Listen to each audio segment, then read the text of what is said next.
পবিত্র কুরআন মজিদে মহান রব্বুল আলামিন কোন দিনটিকে ইয়ামুল ফুরকান বা মানদণ্ডের দিন হিসেবে অভিহিত করেছেন আপনি জানেন কি?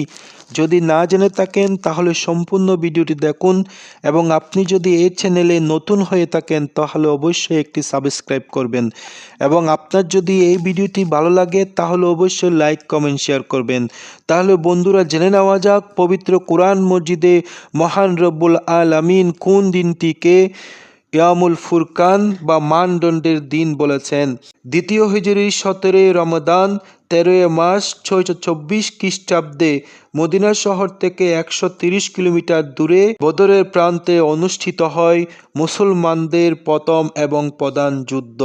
এই যুদ্ধে মুসলমানদের সৈন্য সংখ্যা ছিল 313 জন এবং শত্রুপক্ষের সৈন্য সংখ্যা ছিল 1000 জন। মহান রব্বুল আলামিনের রহমতে মুসলমানরা এই যুদ্ধে জয়লাভ করেন। বদরের যুদ্ধের এই দিনটিকে পবিত্র কুরআন মজিদে মহান রব্বুল আলামিন ইয়ামুল ফুরকান বা মানদণ্ডের দিন হিসেবে অভিহিত করেছেন।